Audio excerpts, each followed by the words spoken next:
En Canarias Radio, la autonómica, los moldes de la mente.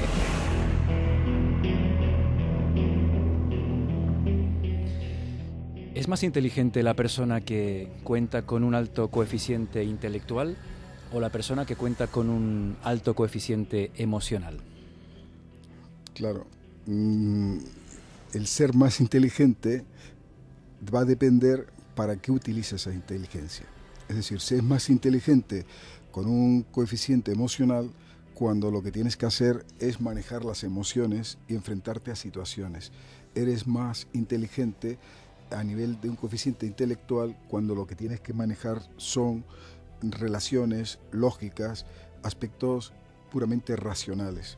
Por lo tanto, no se trata de que esto es más y esto es menos, sino que ambas inteligencias son distintas y además correlacionan muy poco, y ambas tienen un papel totalmente diferente, con una función totalmente distinta. De nada sirve, lo que sí podemos decir es que de nada sirve que una persona sea súper inteligente, que tenga el premio Nobel, que sea universitario, que tenga los grados más altos, si después no sabe desenvolverse consigo mismo en sus propias emociones, ni sabe desenvolverse en relación con los demás.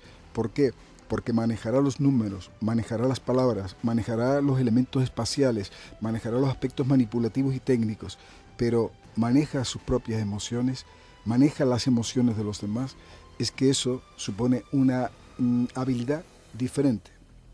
Porque el camino a la felicidad está más relacionado con el coeficiente emocional que con el intelectual, ¿no? Claro, pero es más, no solo es que la felicidad y las relaciones sociales están más relacionadas con lo que es la inteligencia emocional, sino lo que es todavía más importante como un reclamo de esta época, de este momento actual, que es que para obtener resultados productivos en la empresa, en el comercio, en la efectividad, incluso en los estudios, que es algo de lo que nosotros hemos insistido a través de distintas investigaciones, puede ser más explicativo los factores de manejo emocional que los propios factores de manejo meramente lógicos. Entonces, ¿eso qué nos dice? Que no solo estamos hablando de una inteligencia emocional para la vida o para la convivencia o para la felicidad, sino que estamos hablando de una inteligencia emocional para el rendimiento, para la eficacia, para la operatividad. Es decir, que si tenemos por una parte que el ser humano se mueve a través de la eficiencia y por otra parte se mueve a través de la vivencia, el cociente intelectual del que tú hablas se mueve más a través de lo académico, de la eficiencia, mientras que el coeficiente emocional se mueve más a través de la vivencia. Pero curiosamente, ambos se complementan, se relacionan y producen resultados más poderosos. James Joyce, escritor irlandés, dijo que los hombres se rigen por las líneas del intelecto y las mujeres por las curvas de la emoción. Hace unos días tú mismo comentabas que las mujeres manejan mejor las emociones que los hombres, que están más entrenadas. ¿Eso qué consecuencias tiene para ellas y para ellos? Hombre, tenemos que hablar del manejar y de los resultados obtenidos. No solo es cuestión de manejar. La mujer está más familiarizada con las emociones, está más acostumbrada a manejarse en claves de relaciones personales, y las relaciones personales son relaciones mucho más emocionales. Y sobre todo es más, fíjate que es curioso, yo diría que aquellas personas que más sufren, aquellas personas que viven situaciones de opresión, situaciones de esclavitud, situaciones de rechazo, de carencia afectiva, son supersensibles, son susceptibles a estar analizando todo lo que ocurra en su ambiente, haciendo matices extraordinarios con todas las emociones, no las propias, sino también de los demás.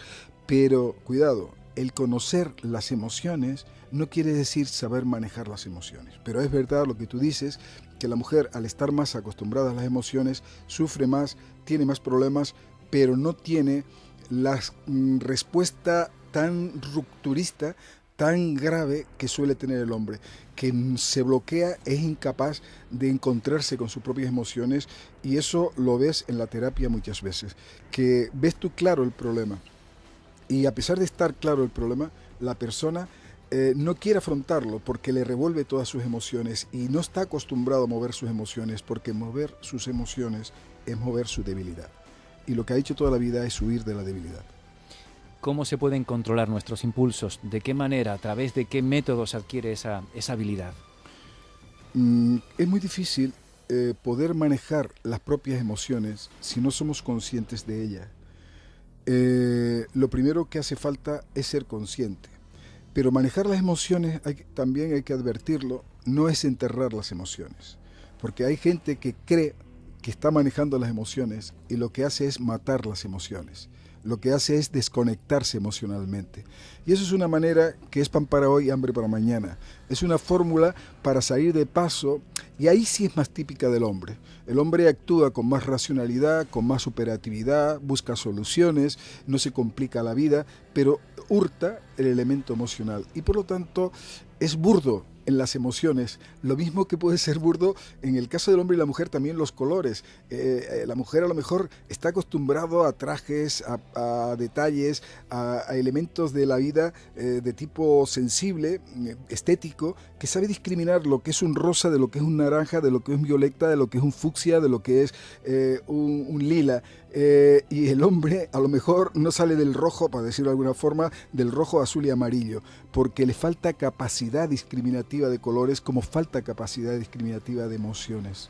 Pues de ese déficit cromático del hombre hablaremos también en los próximos minutos. Pedro Hernández Guanir, catedrático de Psicología Evolutiva y de la Educación, psicólogo clínico, doctor en Pedagogía, autor de numerosas publicaciones sobre inteligencia emocional. Gracias por compartir con nosotros este tiempo de radio. Para nosotros es un lujo estar con Pedro Hernández, un experto que es una referencia en la psicología nacional, incluso más allá de nuestras fronteras, y encima lo decimos con orgullo, canario.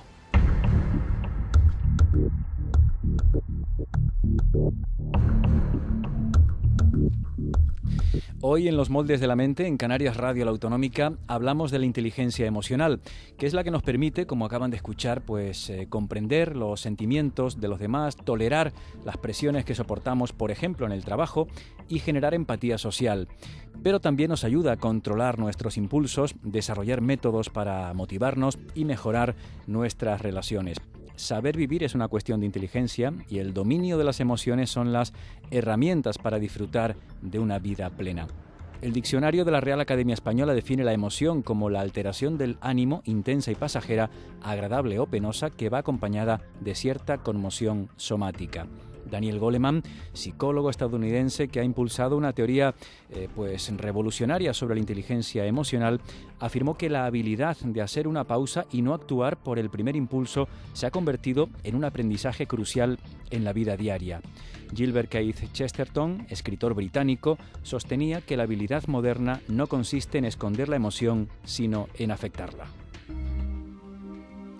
Esta noche, en Los Moldes de la Mente, te proponemos un reencuentro sosegado con ese mundo interno de sentimientos y habilidades emocionales que acaban por definir un carácter. Este es un viaje al centro de lo que somos.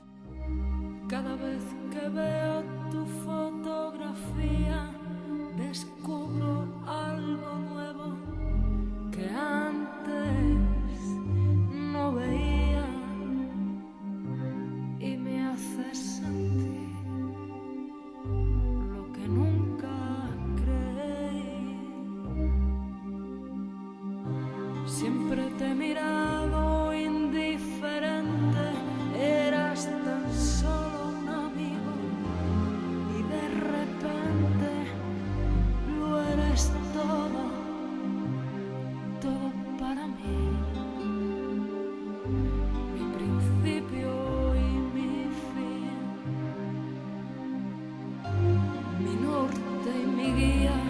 mi perdición, mi acierto y mi suerte, mi equivocación.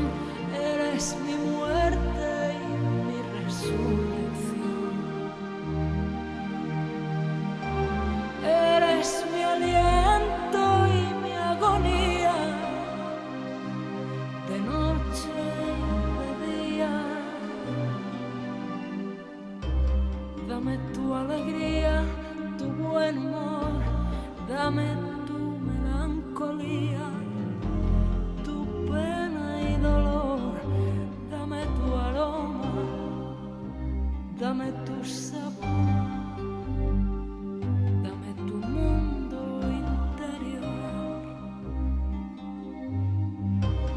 Dame tu sonrisa y tu calor, dame la muerte y la vida, tu frío y tu ardor, dame tu calma, dame tu furor, dame tu oculto rencor.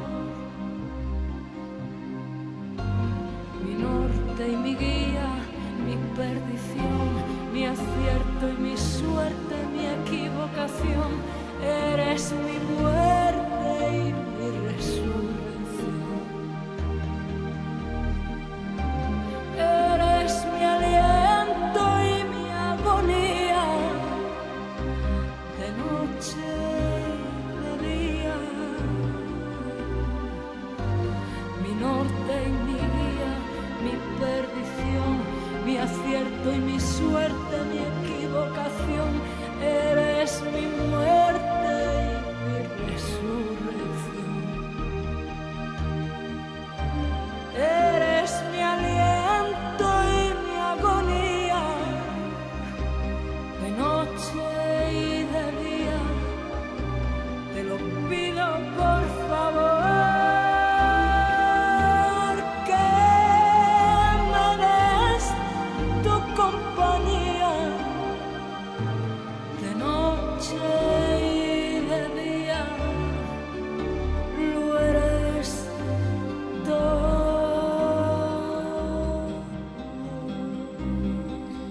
Esta canción, Lo eres todo, de Luz Casal, nos parecía que resume gran parte de ese universo de emociones que en algún momento nos embargan en nuestras vidas, ¿no? Sentimientos aparentemente incluso contradictorios.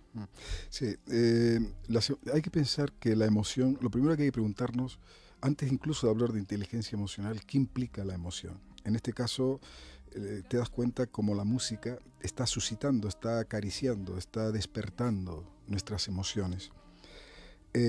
¿Qué es lo que despierta las emociones? ¿Qué es lo que hace que surjan las emociones? En este caso, proyectos, ilusiones, imaginación de lo que él está diciendo respecto a lo que eres, mi guía, lo que me está despertando, lo que estoy soñando. El ensueño despierta emociones, pero también despierta emociones otros mensajes que oyes, que ves. También despierta emociones tus propios instintos, o también evoca emociones tus propios recuerdos. Por lo tanto, los recuerdos, lo que está ocurriendo, lo que puede venir y tu propia instintividad está siendo fuente de emociones. Pero esas emociones, en definitiva, tienen un valor que es la vivencia. En este caso es vivencia. Y esto tiene ese gran valor que no lo tienen otros elementos del mundo psíquico, que es vivir, es la vivencia misma. Porque muchas veces definimos las cosas en función de lo que es útil, de lo que es práctico, pero ¿qué es lo más práctico de la vida que vivir? Que sentir, cuando muchas veces se considera que no es práctico. Ahí es donde está la gran paradoja y la gran contradicción. Al final, ¿todo para qué? Al final es para sentir y vivir. Es más, si pensamos, si reflexionamos, si actuamos, pero no sentimos, no existimos. Lo de Descartes, pienso, luego existo, yo diría siento, luego estoy viviendo, luego estoy existiendo. Porque con solo pensar y no sentir, no vives. Por lo tanto, la emoción tiene una primera dimensión que es la vivencia, pero tiene otras dimensiones que es la sociabilidad. Las emociones son las que nos permiten la empatía, la conexión, el enganche, la sonrisa, la mirada. Ahora mismo estamos aquí varias personas y va habiendo un flujo de emociones. En ti veo miradas, en él también, en ella también, en mí también. Quiero decir, a mí no me veo las miradas, pero todos estamos intercruzando miradas, sensaciones y estamos creando un clima. Y ese clima son emociones, pero eso lo que hace es crear la cohesión de ese grupo, de esas personas, ¿no? Por lo tanto, hay otro factor de las emociones. Otro factor es que las emociones motivan. Es que la palabra emoción y motivación etimológicamente significa lo mismo, mover, emocionar y motivar. El motor es la moto, es lo que mueve, es la misma palabra latina de mover, conmover, conmover. Y por lo tanto, Las emociones son las que nos ayudan a motivarnos y a motivarnos a la hora de pensar, a la hora de inspirarnos, a la hora de actuar. Por lo tanto, la emoción tiene un papel energético importantísimo en lo que hacemos. Pero también la emoción es uno de los grandes focos, o por decir casi el más importante, de los focos de los problemas que tenemos. Es todo eso tan bonito, pero es el centro de los problemas, porque las emociones nos angustian, nos dan miedo, nos dan rabia y no sabemos qué hacer. Y ahí es donde está la inteligencia emocional. ¿Para qué? Para suscitar emociones positivas, para canalizar emociones, para rentabilizar emociones, para etcétera, etcétera. Por lo tanto, esa es la inteligencia emocional.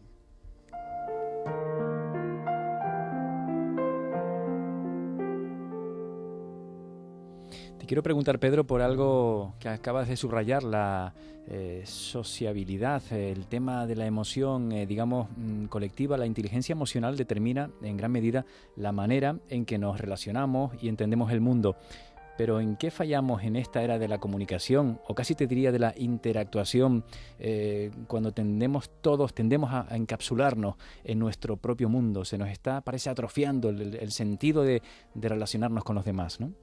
Claro, porque la emoción se va haciendo más autista. No deja de haber emoción, pero es una emoción para mí, es una emoción encapsulada, es una emoción no compartida, no redistribuida. Esa es la gran diferencia quizás de nuestra cultura que se está creando en estos momentos frente a la cultura tradicional, donde por arriba de todo es una vida emocional, pero compartida con el vecindario, para lo bueno y para lo malo, pero compartida desde que el niño nace y se comparte las alegrías dentro de la macrofamilia o dentro del barrio, desde que hay un acontecimiento, o desde que alguien sufre, o desde que hay un duelo, o desde que hay algún problema, se conmociona toda la comunidad.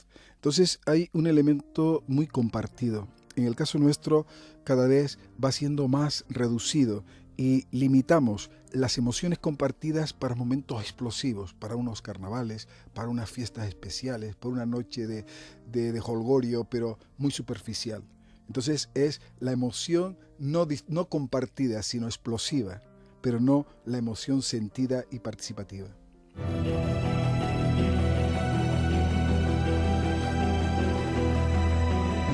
En Canarias Radio, la autonómica, los moldes de la mente.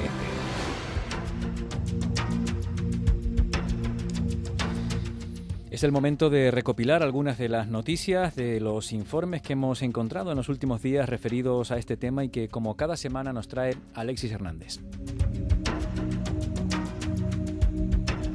¿Se ha planteado alguna vez asistir a un taller de inteligencia emocional? El objetivo es aprender a manejar emociones negativas a nivel personal, como la ira, la tristeza o la desmotivación, y además sacar partido de las positivas, como el optimismo, el sentido del humor o la relajación. También puede descubrir la importancia de la empatía, la escucha activa o la asertividad experimentándola. Tal vez tenga en cuenta la importancia de la inteligencia emocional, porque aprender a manejar las emociones en la escuela mejora las relaciones con los demás, pero también los resultados académicos y la salud mental y física. Todo esto según el Grupo de Colaboración para el Aprendizaje Social, Emocional y Académico, CASEL, que ha evaluado a miles de alumnos en Estados Unidos.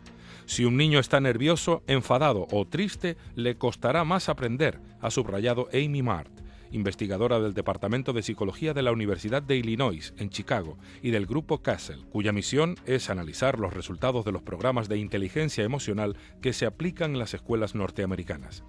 En la adolescencia, una etapa muy difícil desde el punto de vista de las emociones, este aprendizaje está resultando muy efectivo, aunque Amy Mart ha subrayado la importancia de empezar cuando los niños son pequeños. Sin embargo, ha dejado claro que los adultos también pueden aprender a gestionar sus emociones y puede esto último proporcionarnos una forma de vivir más plena y satisfactoria.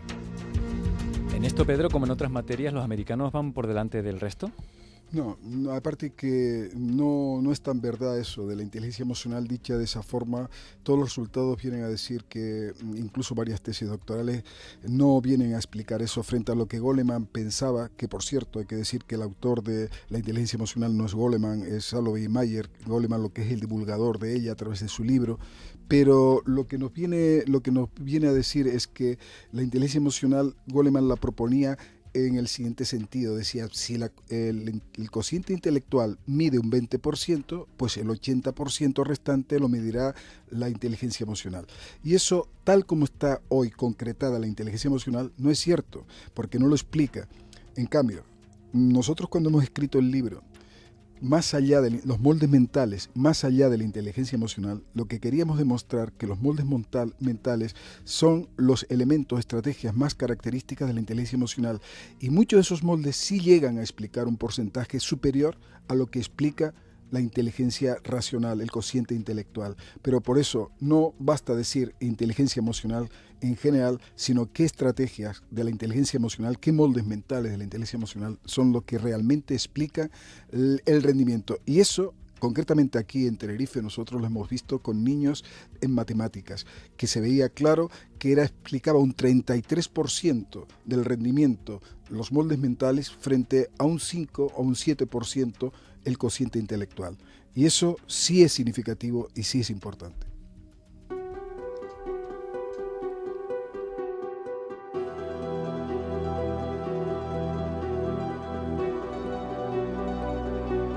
Vamos con el caso de la semana. Nuestra protagonista es una joven que tiene ante sí un futuro aparentemente prometedor. Es una persona aparentemente con cualidades, como decimos, con aptitud, pero su carácter le coloca en una posición de cierta debilidad.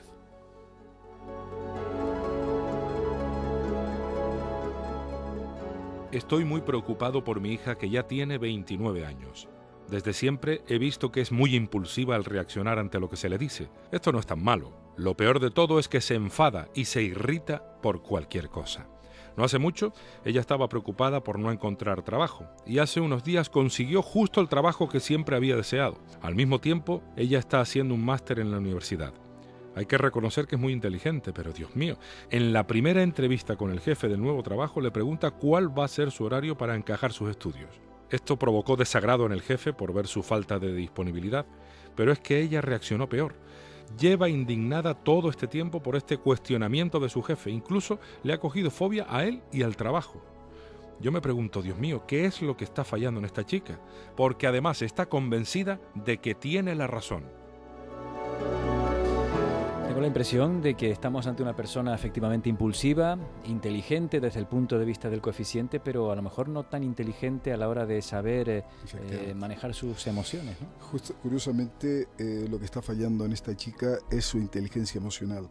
¿Por qué falla? ¿En qué está fallando? Vamos a poner 4 aspectos por lo que he podido observar de esa falta de inteligencia emocional. La primera, no sabe lo que quiere.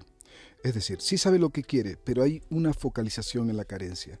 Es decir, la persona está aspirando a un trabajo, ella está aspirando a lo que desea, a lo que busca, como tantas otras personas, y una vez que lo tiene, ya no lo valora, con lo cual siempre va a tener ese quejido, ese lamento permanente de que consiga lo que consiga, siempre va a estar insatisfecha, porque siempre va a estar buscando más allá, sin saber qué es lo que quiere. Segundo, esta persona lo que hace es adoptar una actitud no realista. Le pregunta a su jefe, por lo visto, una pregunta que puede ser razonable, pero imprudente. No es el momento, hay que saber cuándo, cómo, de qué manera se lo preguntas para no crear una mala respuesta o una mala disposición. Tercero, esta persona, a su vez, llega un momento en que no tolera para nada, hay una falta de tolerancia ante la contrariedad, ante la frustración. No sabe tolerar la frustración del no o de la pega de la otra persona para buscar encauzar esa emoción, sino todo lo contrario, lo que le produce, en cuarto lugar, es un sentimiento fóbico. Entonces esa fobia va a despertar en ella una actitud más negativa que en adelante va a estar incómoda en el trabajo. Entonces va a seguir arrastrando toda esa negatividad. ¿Qué conclusión sacamos de todo esto? La conclusión que sacamos es que somos máquinas muchas veces de crear emociones negativas, inadecuadas, porque tenemos justo esos moldes mentales esos enfoques, esas estrategias inadecuadas que hacen que produzcamos más molestia, más dolor, más heridas, más drama en nosotros mismos sin poder resolver nuestros problemas, y siempre estaremos quejosos porque no hemos resuelto y no sabemos resolver nuestros propios problemas. Esta chica de autocrítica a cero, con lo bonito que es un me equivoqué. Claro, pero la autocrítica cero porque todo lo que ella está haciendo es disparando hacia afuera. Y esa es la gran desgracia de mucha gente, que cree que se libera de sus demonios, de sus males, de sus daños interiores, disparando a todos lados y creyendo que con eso va a tener el exorcismo necesario de liberación, cuando en realidad todo eso lo que vuelve es rebotar sobre uno mismo e inundarse de mayor negatividad y cargarse, por lo tanto, de más fuerza negativa que le va a hacer daño no a los demás tanto, sino a ella misma, a esa misma persona. Yo no sé si será el caso de esta chica, Pedro, pero no sé si te ha pasado a ti alguna vez cuando estás en una reunión y de repente hay una persona que dice, yo es que soy muy sincero. Viene un maleducado caminando, ¿no te pasa eso que cuando una persona dice eso ya viene caminando una afirmación, digamos, donde no se repara demasiado en la forma? Efectivamente, el tema está en que muchas veces la gente, con el manejo de un valor como es la sinceridad, y basándose en la sinceridad o en nombre de la sinceridad, es cuando surge más la situación de agresión, de mala educación, de malestar a los otros, bajo ese nombre. Es como aquel que decía, oh libertad, ¿con cuántos crímenes hay en tu nombre, ¿no? Pues por lo mismo, cuántos disparates y cuántos errores hay en función de decir la verdad.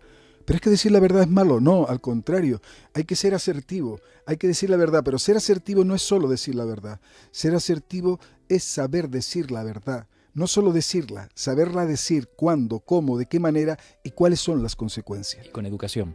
Por eso, ¿cómo? Con educación, depende, y saber decir la verdad previendo cuáles son los resultados para bien mío y para bien de los otros, no decir la verdad como desahogo, como descarga, porque entonces, más que verdad, es arrojar basura a la cara de los demás, y eso no conduce a ninguna parte. En Canarias Radio, La Autonómica, los moldes de la mente.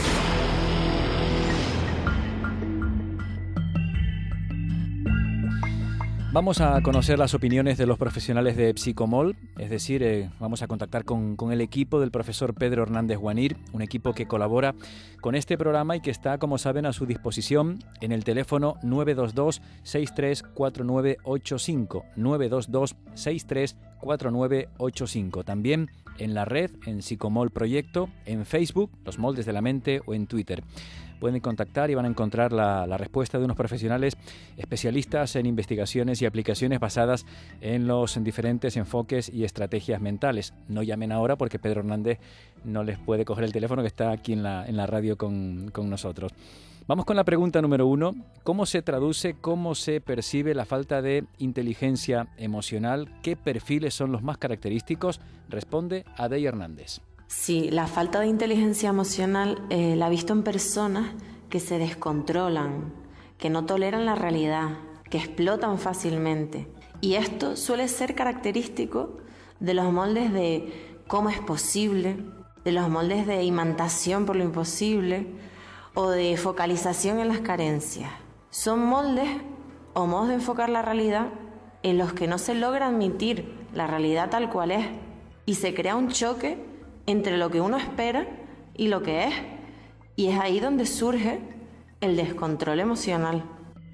Volvemos al famoso enfoque de las lentes para percibir la realidad. Efectivamente, por eso decía que la inteligencia emocional hay que desglosarla en distintas estrategias o distintos moldes, y en este que señala Adey es un ejemplo claro de falta de control, porque la falta de control se provoca porque mientras la mente siga diciendo cómo es posible que, o mientras la mente esté esperando algo mágico, algo maravilloso, algo fantástico, mientras la mente esté diciendo que tiene que ser lo que dice uno que tiene que ser, o cuando la mente está procurando que no valorar lo que se tiene, sino lo que no se tiene o lo que se podría tener, está claro que todo eso genera frustración, y todo eso es fuente de falta de inteligencia emocional. porque realmente no se sabe manejar esos moldes. Por eso nosotros creemos que la mejor inteligencia emocional es cuando las personas empiezan a arreglar sus lentes, empiezan a manejar esa manera de enfocar, empiezan entonces a sentir también de manera distinta. Vamos con el supuesto número 2. Elena Rodríguez nos habla de las personas con un alto déficit de inteligencia emocional. Sepamos qué comportamiento es el que les caracteriza. Desde mi experiencia, las personas con falta de inteligencia emocional son personas con moldes de atribución y desplazamiento.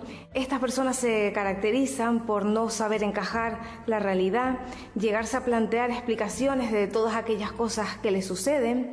Por ello, descargan de manera agresiva todas sus frustraciones, tienden a buscar continuamente excusas de todas las cosas que les van pasando, atribuyen sus problemas a aspectos externos como puedan ser la sociedad, diferentes situaciones, la suerte, el azar, y son personas también que están continuamente justificando sus fallos. Algo, Pedro, habías avanzado de estos perfiles. Yo a veces digo que hay gente que no ve personas a su alrededor, sino un pelotón de culpables, ¿no? Claro, de la causa de todos sus males. Es que aparentemente es más fácil para no sufrir. Al final, lo que estamos procurando, no sé si nos damos cuenta, es que por una cosa o por otra evitamos sufrir, y lo que hacemos es evitar el sufrimiento que al final nos va a rebotar mucho más. De rebote nos llega, porque todo lo que haga yo de cargar las tintas en otras personas, en la suerte, en razones exteriores, incluso en el propio temperamento. Yo he tenido un caso hace poco que te decía que el problema suyo era hormonal y cosas así, cuando veías claramente que hay otros problemas. Entonces la gente, le es más fácil atribuir a razones externas que no lo hagan responsable al yo, porque el yo no quiere enfrentarse a eso, pero al final eso no ayuda a resolver el problema, y eso es una incapacidad, una pobreza, una ceguera. El supuesto número 3 corresponde a un perfil que todos tenemos seguramente muy cerca. Invitamos a los oyentes, a quienes nos escuchan en este momento, a que identifiquen pues una persona de su entorno que responda a las características que nos trae Sergio García. Nos habla de las personas que se amargan y nos amargan. Sí, he tratado con muchas personas que a lo largo de su vida cogen el hábito de centrarse en la parte negativa de lo vivido, de lo presente, de lo que les ocurre y de lo que viene en el futuro. Aprenden a mirar solo los aspectos negativos y se muestran temerosos de lo que está por venir, siempre imaginando lo peor. Un pensamiento característico de esto es el abuso del sí pero. Por ejemplo, sí, ha estado bien, pero, o sí, es bonito, pero, lo que supone una búsqueda de un perfeccionismo irreal, siempre mirando la pega, el fallo. Otro pensamiento también característico, sobre todo hacia el futuro, es el ¿y si? Preguntas del tipo ¿y si me sale mal? ¿Y si me equivoco?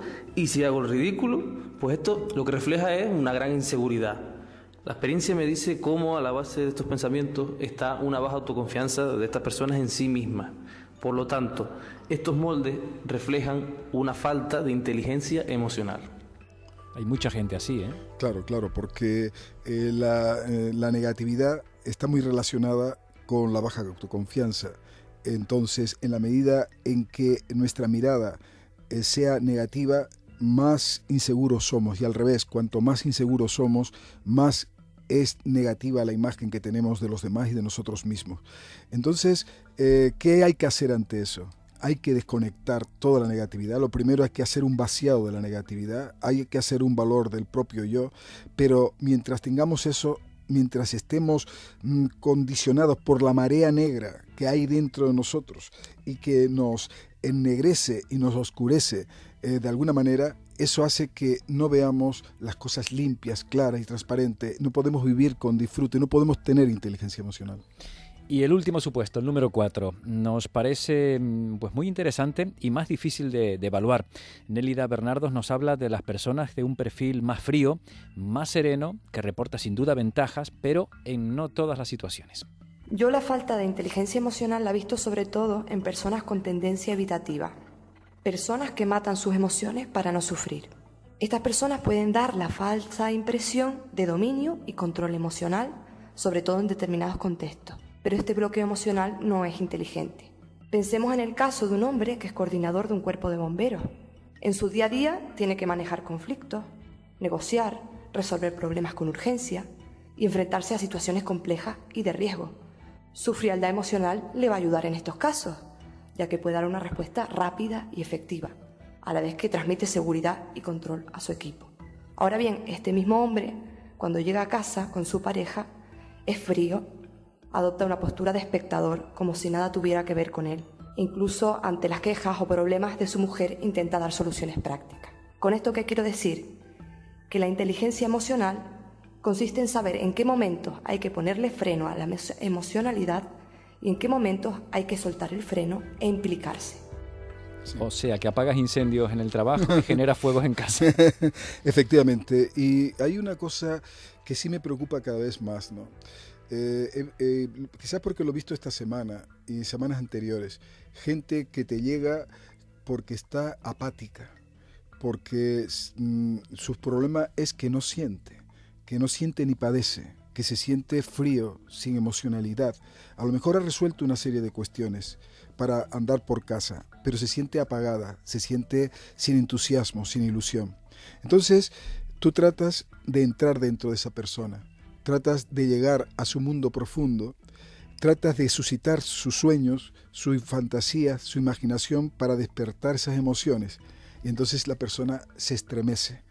¿Qué quiere decir eso, que se estremece? Huye, espavorido, no quiere encontrarse, porque es encontrarse con sus fantasmas, es encontrarse con sus tabú, es encontrarse con sus miedos, es encontrarse con todos los peligros y con su vulnerabilidad sobre todo. Entonces ese miedo a ser vulnerable, a ser sensible, da terror, da pánico, no es fácil enfrentarse. Por eso una de las técnicas más importantes que nosotros usamos a través de la técnica del bombeo es el encuentro con esa emocionalidad directa, igual que lo hace el mindfulness, que es simplemente el mirar de frente, el pensamiento pleno, coger la emoción directamente, pero la ventaja del bombeo es que no solo la coge, la mira, sino trata de desperdigarla, de soltarla, de atenuarla, de pulverizarla y cargarse en cambio positivamente.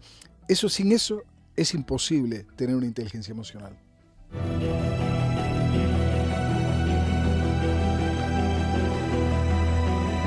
En Canarias Radio, la autonómica, los moldes de la mente.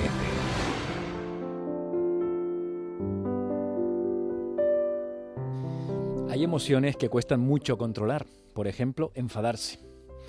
Hay personas que dicen, es que es superior a mí, cuando veo una injusticia me tengo que rebelar, cuando veo que alguien me ataca, pues tengo que reaccionar.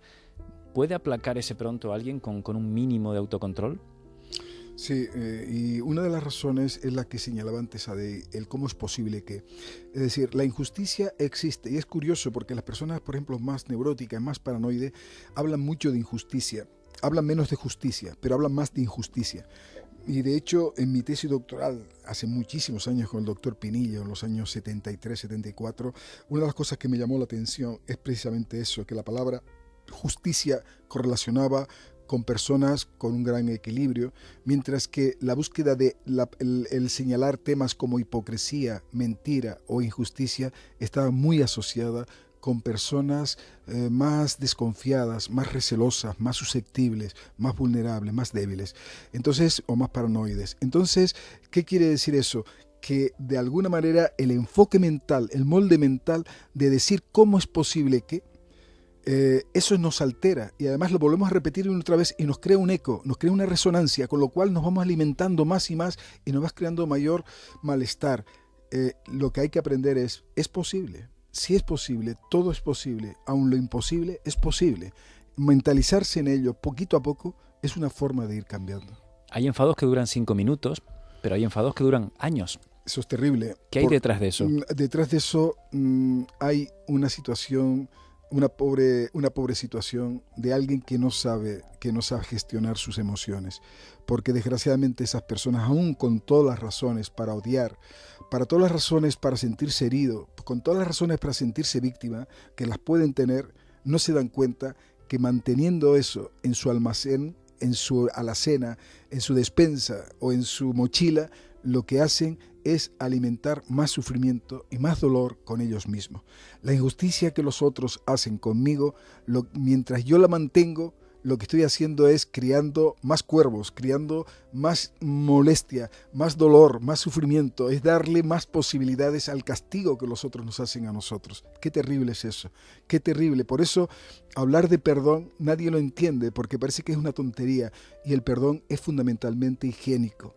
Hay que ser asertivo, hay que ser claro, hay que buscar soluciones, hay que decir la verdad, pero tampoco hay que olvidarlo todo. Pero el perdón es higiénico porque significa quitar dentro de nosotros todas las telarañas, todas las rabias, todas las angustias, todos los deseos de muerte y de odio que existen dentro de nosotros, porque eso cae sobre nosotros mismos, más que sobre el enemigo. ¿Y qué influencia, Pedro, tiene en el equilibrio emocional el doble comportamiento que supone el arrepentimiento en unos casos, arrepentirnos de algo, o el remordimiento en otros, a la hora de mantener, digamos, ese cierto equilibrio?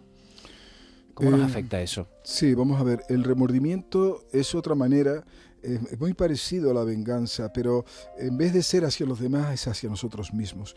Entonces hay una disposición a no aceptar nuestra realidad tal como es y como ha sido, de no admitirnos con nuestros fallos y con nuestros errores, sino es castigarnos, hay un planteamiento tan ideal de nosotros, hay un deber ser tanto de nosotros, hay una normatividad tanto de nosotros que nos aplasta. Nos convertimos en dictadores de nosotros mismos, nos explotamos a nosotros mismos. Ese es el gran problema, que somos explotadores de nosotros mismos. Te pregunto por dos perfiles totalmente distintos. Por un lado, una persona que expresa permanentemente todo lo que siente, cuando está contento, cuando está triste, cuando está preocupado, cuando está abatido, que parece que su entorno además tiene que sentirse como él, que también influye notablemente. Y por otra parte, en el caso contrario, una persona que exhibe un equilibrio pues aparentemente constante, que apenas se le nota su verdadero estado anímico. ¿Qué nos puedes decir de ese doble comportamiento? Sí. ¿Cuál de los dos es más normal desde el punto de vista psicológico? Bueno, de normalidad, la normalidad es relativa, porque esa persona, es malo una persona hay personas que se pasan la vida quejándose siempre, con un quejido, con un lamento permanente, con demostrar sus permanentes sufrimientos y además se está lamiendo las heridas y lo que hace es retroalimentar sus propias heridas, incrementarlas y lo que es peor, crear un clima negativo en torno suyo que hace que los demás huyan de esa persona porque está creando una aureola, un marco negativo que contamina y que es desagradable. Eso está mal, por supuesto, pero luego también está mal la persona que aparentemente está bien. Hay un estilo típico de la depresión, que es lo que se llama la depresión sonriente. Son personas sonrientes que quieren agradar, que quieren aplacar a todo el mundo, que quieren estar bien con todas las cosas, pero detrás de esa sonrisa, ¿cuántas depresiones hay? O si no las hay, las va a ver, porque en el fondo lo que hace es tapar, mientras se va colando, que eso es lo terrible, se va colando dentro de nosotros mucha amargura, mucha tristeza, mucha rabia, mucha pena, sin que nos demos cuenta, porque están las rendijas abiertas y entran por todo nuestra alma, por nuestro espíritu y nos contaminan.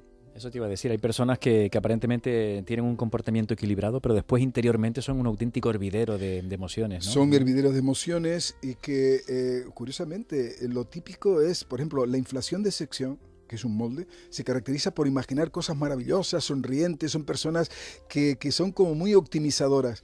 Qué curioso, esas personas que son tan aparentemente optimistas son las que más propensas son después a caer en depresión. Porque no es un optimismo realista, es un optimismo haciendo un gran esfuerzo. Es que estamos haciendo un costo enorme con todo nuestro organismo, nuestra mente, que de tal manera que todo ese costo hace que nos derrumbemos. Basta que llegue un estrés, basta que llegue una situación distinta, basta que te quedes en paro, basta que te quede con un conflicto familiar para que entonces se hunda toda la casa. Porque la casa estaba mantenida solo con un sobreesfuerzo de la fachada.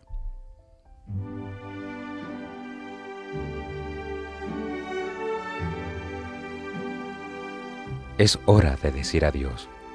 Países que nunca he visto y vivido contigo, sí que los viviré ahora. Contigo partiré en las naves de mar. Contigo voy a vivir. Contigo reviviré. Quando sono solo sogno l'orizzonte vacante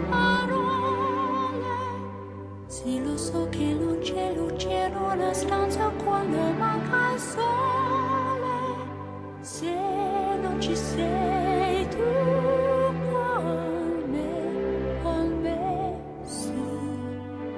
Le finestre mostrar tutto il mio cuore che è acceso.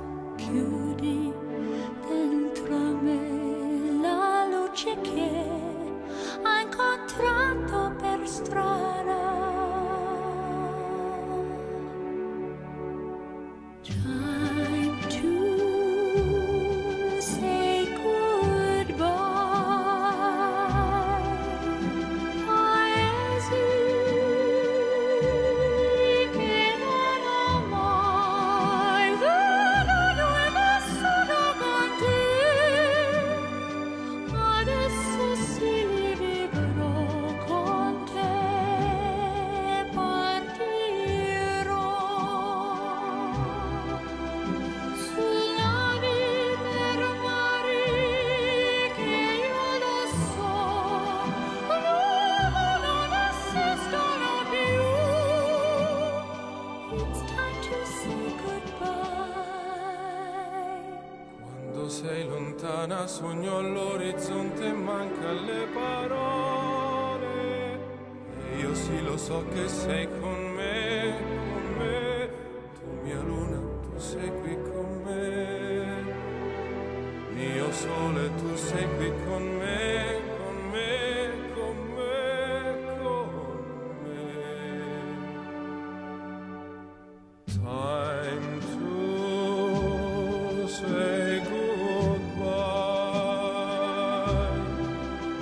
Paesi che non ho mai veduto e vissuto con te. Adesso sì li vivrò con te. Partirò su navi per mari che io lo so non esistono più. Con te io li rivivrò, con te partirò su navi per mari che io lo so non esistono più. Con te io li rivivrò, con te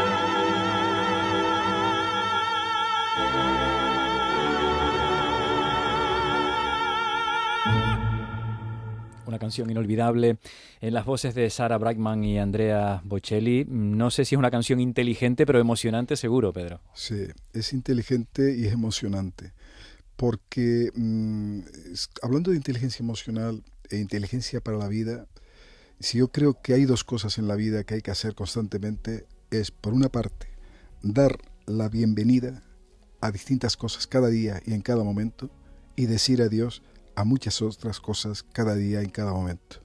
Constantemente tenemos que unirnos en esas dos cosas. Es terrible dar la bienvenida, ilusionarnos, meternos en el centro del vivir y de los sentimientos, y al mismo tiempo decir adiós, no pasa nada, esto no puede ser.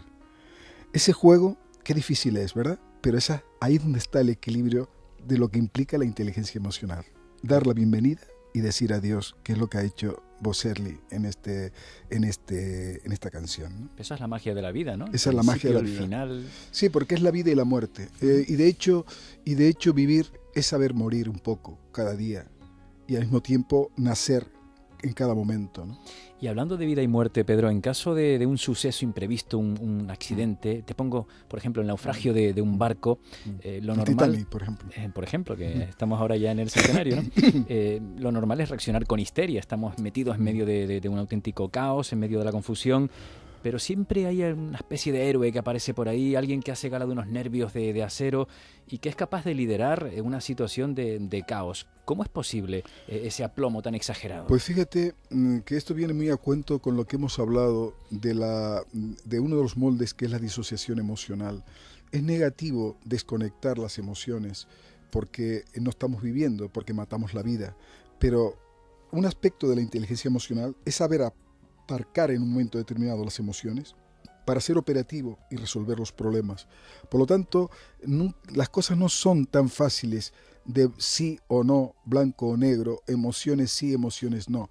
Emociones cuando sí y cuando no. Entonces, ese héroe que tú dices, en ese momento apaga todas sus emociones y se pone enfrente de lo que tiene que resolver operativamente, pero no trata, cuidado, de que eso quede enterrado, esas emociones que en su momento le ha producido, sino hay que revivirlo. Por eso siempre te dice todo el mundo que cuando hay un conflicto, donde hay un accidente, es necesario que la persona hable, que tenga un duelo, que se desahogue, que llore. ¿Cuántos casos ves de gente que a lo largo de un tiempo tienen un cáncer o tienen un problema físico o una depresión?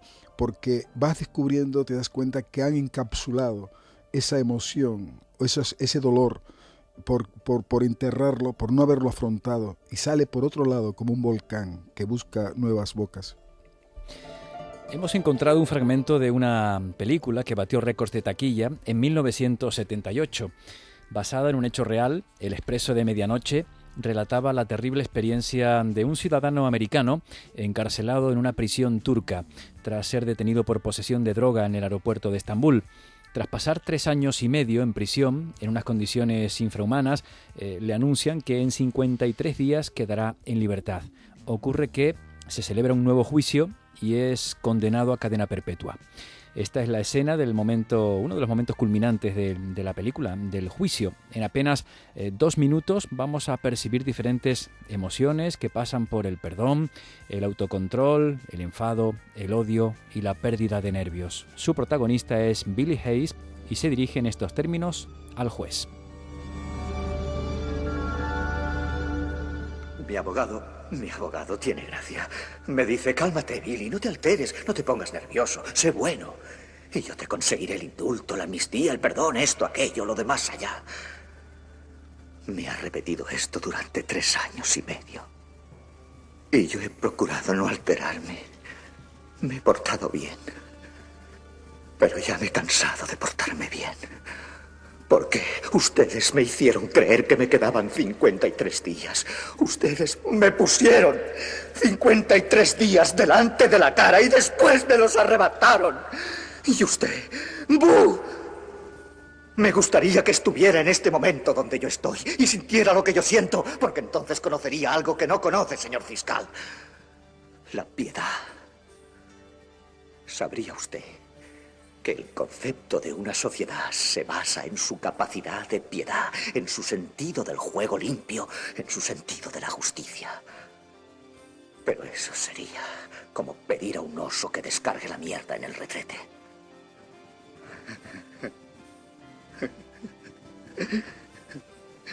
Para ser un país de cerdos es muy gracioso que no los coman.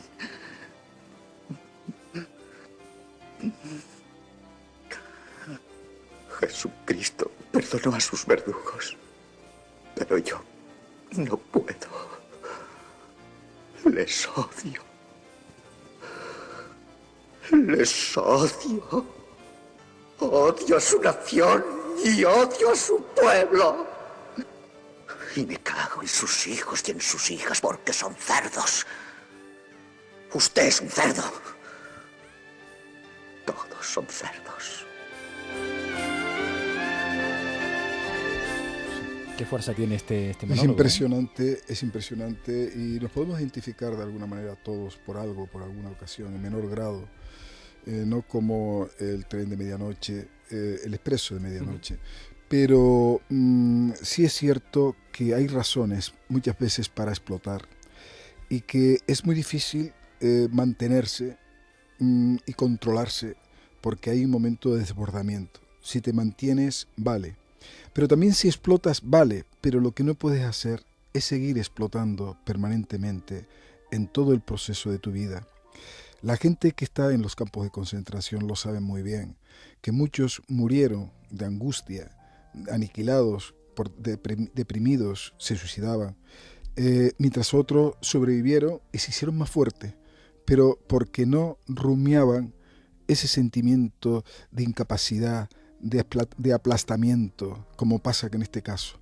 La clave está, es importante desconectar, descargarse, es importante explotar algunas veces, pero lo que no puedes hacer es estar explotando permanentemente dentro de ti, en un circuito, en una especie de ¿cómo se llama? De retroalimentación que puedas estar haciendo y que no puedas pararlo, porque eso no continúa vivo y estás llevando dentro tu propia maldición, ¿no?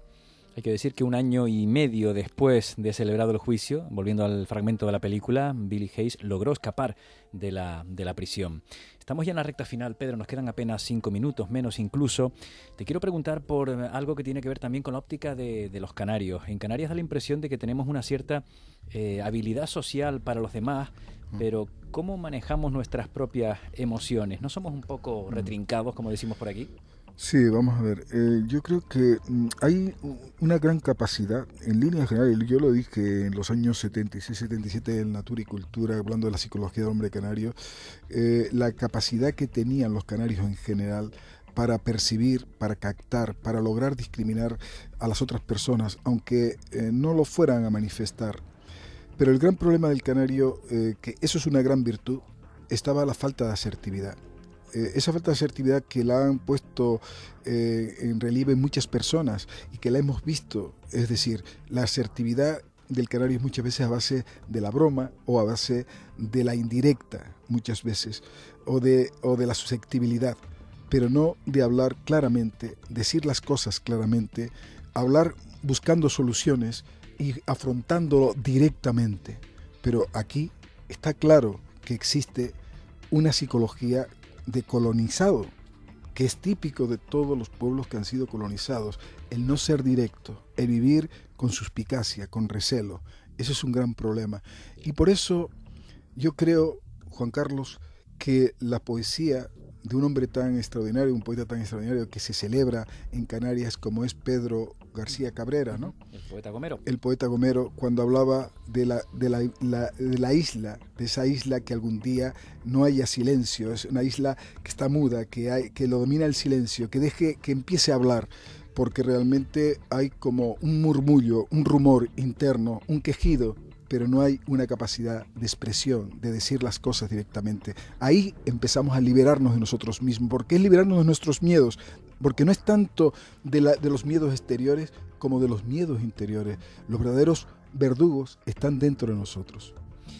Pues como diría el gran poeta Gomero, a la mar fui a por naranja y la esperanza nos mantiene, ¿no?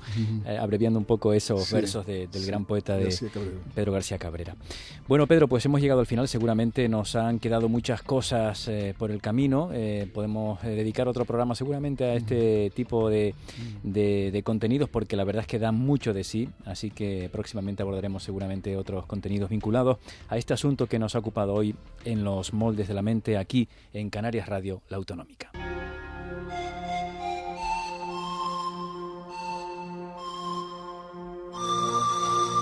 Esta noche hemos hablado de la inteligencia emocional, un universo casi inabarcable de sensaciones, de habilidades que determinan nuestro comportamiento y nuestra forma de actuar con los demás.